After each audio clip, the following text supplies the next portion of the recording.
Hello, everyone. Welcome to part 54 of my story. So, I'm speaking with my new attorney now. He's like a mega attorney who's been working in a Florida area for more than 50 years. And so, he sees a lot of flawed things in my case, and that he's going to reach out to the AUSA. However, he's also letting me know at this point that he's went over the complete entire record and that my Florida conviction had already been affirmed, which I knew because we had filed two appeals on that one at one point. And at both times, they upheld my conviction. The only thing at play at this point was my Texas conviction, in which the Florida judge had also ruled on. And so the attorney is basically telling me that I have a matter of maybe 6 weeks to get this case back into court, and that he's going to go and speak to the AUSA and find out what happened on this case.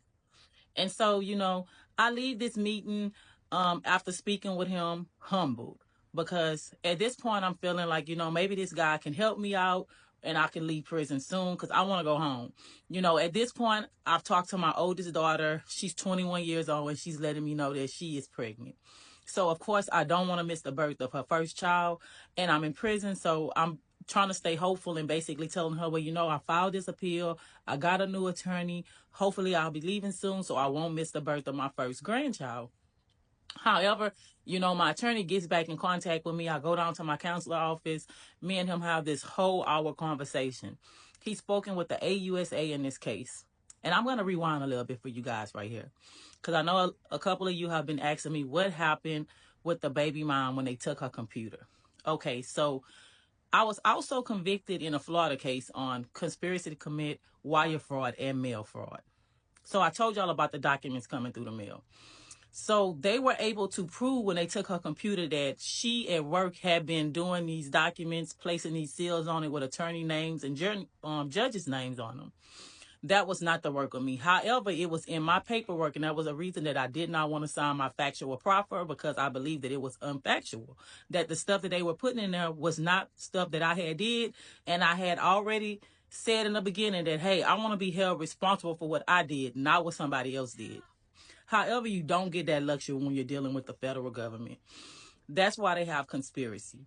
You are responsible knowingly and unknowingly for what someone else did. And so when I was convicted on parts of that.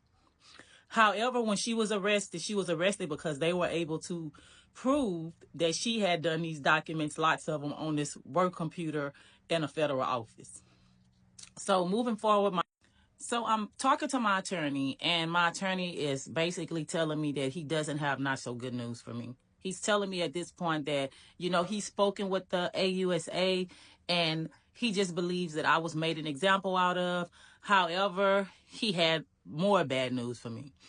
The point was that we would want to go back into court and try to get this Texas case overturned. The bad news was he believed that he absolutely could get my Texas conviction overturned. However, it wouldn't matter in my case.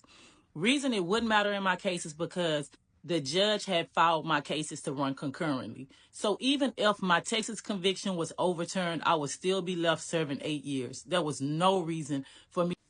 So I remember around this time being devastated. Like, there was no tears. There was nothing. It was just me angry at myself, angry from getting involved in this situation, and angry for allowing somebody to take away something that I was supposed to have free, and that was my freedom.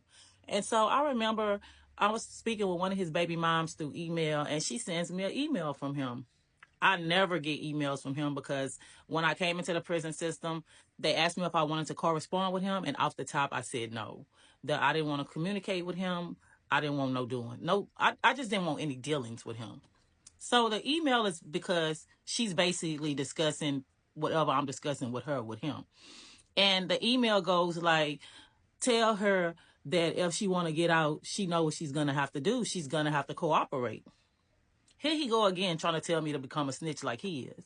And so I'm telling her, look, don't send me nothing from him, and please don't discuss me with him. Like, I don't want to hear anything from him. And I'm at this point wishing that all the times that I had a gun in my hand, that I had unalived him. That was my feelings at that time. That was how I felt. And so she was back. At this point, I've been here for over a year. I meet a really, really, really nice girl, not in a girlfriend sense. I didn't have a girlfriend while I was incarcerated. Everybody don't do that stuff. Well, this girl turns out to be my cousin, we started talking about family and things like that. And she's actually been incarcerated for 12 years at this time. She's worked her points down in prison and has made her way over to the camp. So she's not behind the fence anymore. And so what I find intriguing about most of the people who come from across the street, because I hadn't done any time there, is that they like the peace. They say it's so noisy there. All you hear is screams, shouts, and talking all the time. Like it never shuts up. And then now at the camp, when lights go out at night, everybody get in their beds and we go to sleep. It's quiet. And so talking to endangered youth, people who are on the verge of becoming incarcerated, children who are in detention centers and whatnot, children who are on probation. And so our prison camp had this program, so I absolutely wanted to sign up for this. I wanted to be able to go out and maybe it'll help my time. Goes basically community. So that meant you left the compound. So I went ahead and did the paperwork for this program and was denied. The reason I believe I was denied was because they were at this time, if you had a white collar crime, you are basically not able to leave because they had some kind of hold on you if you had a white collar crime, if you owed the government any kind of money.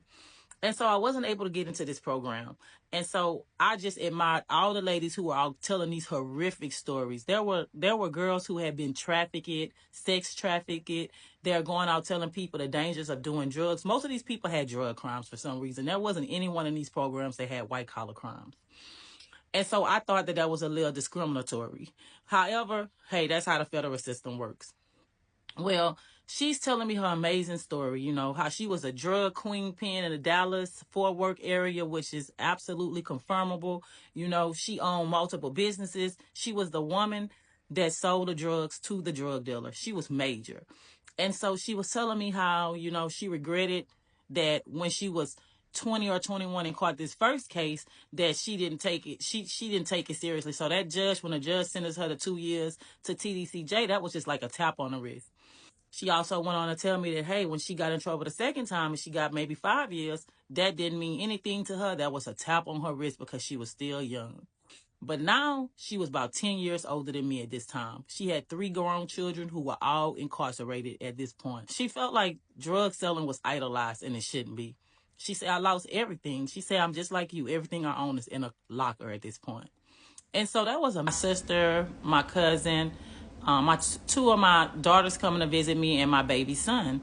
So I remember on that Saturday, I got my starched down green uniform out because in prison, if we're going to a visitation, we're going to make sure we're straight.